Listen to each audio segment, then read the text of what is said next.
సహాయక నృత్య దర్శకురాలిపై లైంగిక దాడి చేశారనే కేసులో ప్రముఖ కొరియోగ్రాఫర్ జానీ మాస్టర్ను పోలీసులు ఉప్పరపల్లి కోర్టులో హాజరుపరిచారు. నిన్న గోవాలో అదుపులోకి తీసుకున్న పోలీసులు ఇవాళ ఉదయం హైదరాబాద్కు తీసుకువచ్చారు. వైద్య పరీక్షలు పూర్తి చేశారు. అనంతరం కోర్టు ముందు హాజరుపరిచారు. జానీ మాస్టర్కు ఉప్పరపల్లి కోర్టు 14 రోజుల జ్యుడిషియల్ రిమాండ్ విధించింది. అక్టోబర్ 3 వరకు జ్యుడిషియల్ రిమాండ్ ఉంటుంది. జానీ మాస్టర్ను పోలీసులు చెంచల్గూడ జైలుకు తరలించారు.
జానీ మాస్టర్ రిమాండ్ రిపోర్టులో పోలీసులు కీలక అంశాలు వెల్లడించారు.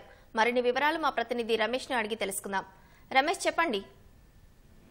జానీ మాస్టర్ కొద్దిసేపటి కిందనే పోలీసులు ఇటు ఉప్పర్పల్లి కోర్టులో హాజరుపరిచి రిమాండ్ తరలించిన సంగతి తెలిసిందే. తర్వాత అతని చెంచల్గూడ జైలుకు తరలించిన అనంతరం కూడా పోలీసులు ఇటు రిమాండ్ రిపోర్ట్ లో చాలా కీలకమైన అంశాలు అయితే పేర్కొన్నట్టు కూడా తెలుస్తుంది. అయితే ఇప్పటికే జానీ మాస్టర్ నేరం ఒప్పుకున్నట్లు ఇటు రిమాండ్ రిపోర్ట్ లో పోలీసులు అయితే వెల్లడించడం జరిగింది. దాంట్లో 2019లో బాధితులకు సంబంధించి కూడా జానీ మాస్టర్ తో కూడా పరిచయం ఏర్పడినట్టు కోర్టు దృష్టికి అయితే పోలీసులు అయితే తీసుకురావడం జరిగింది. దురుద్దేశంతోనే జానీ మాస్టర్ తన టీంలో అసిస్టెంట్ కొరియోగ్రాఫర్ గా చేర్చుకున్నట్టు కూడా పోలీసులు అయితే దానిలో రిపోర్ట్ లో పేర్కొనడం జరిగింది. ముంబైలో ప్రాజెక్టు కోసం అని వెళ్లిన జానీ మాస్టర్ తర్వాత అతని టీం సంబంధించి సభ్యులు ఎవరైతే వెళ్లడం జరిగిందో అప్పుడే ఆ సమయంలోనే తనపై లైంగిక దాడి చేశారని చెప్పి కూడా పోలీసులు దాంట్లో పేర్కొనడం జరిగింది. మొత్తం 2020లో జానీ మాస్టర్ కి ఈ విధంగా దాడికి పాల్పడేది. ఆ సమయంలో బాధితురాలకు సంబంధించిన వయసు 16 ఏళ్లు ఉన్నట్లు కూడా పోలీసులు రిమాండ్ రిపోర్ట్ లో పేర్కొనడం జరిగింది. తొలిసారి పాల్పడినప్పుడు తర్వాత తరచుగా అతను లైంగిక వేధింపులతో పాటు లైంగిక దాడికి తర్వాత శారీరకంగా కూడా దాడి చేశారని చెప్పి కూడా రిమాండ్ రిపోర్ట్ లో పేర్కొనడం జరిగింది. తర్వాత అతని నుంచి దూరంగా ఉండడానికి కూడా ఆ బాధితురాలు అనేక సార్లు ప్రయత్నించినప్పటికీ తను తరచుగా వేధింపులకు గురి చేశారని చెప్పి కూడా పోలీసులు రిమాండ్ రిపోర్ట్ లో పేర్కొనడం జరిగింది. ఈ రోజు రిమాండ్ రిపోర్ట్ లో చాలా కీలకమైన అంశాలు అయితే పేర్కొనడం జరిగింది. గత 4 ఏళ్లుగా బాధితురాలకు సంబంధించి కూడా పలుమార్లు లైంగిక దాడులకు పాల్పడారని చెప్పి కూడా రిమాండ్ రిపోర్ట్ లో పోలీసులు అయితే పేర్కొనడం. అయితే ఈ విషయం బయటికి చెప్పినట్లయితే చంపేస్తాం, తర్వాత సినిమా అవకాశాలకు సంబంధించి కూడా రానివ్వకుండా చేస్తామని చెప్పి కూడా జానీ మాస్టర్ ఇప్పటికే వెల్లడించిన తెలిసింది. ప్రస్తుతం రిమాండ్ రిపోర్ట్ లో పోలీసులు కొన్ని కీలకమైన అంశాలు తెలిసింది. మరి కొన్ని రోజుల తర్వాత కస్టడీ తర్వాత ఏ విషయాలు వెల్లడిస్తాయని చెప్పి కూడా వేచి చూడాల్సిన అవసరం ఉంది.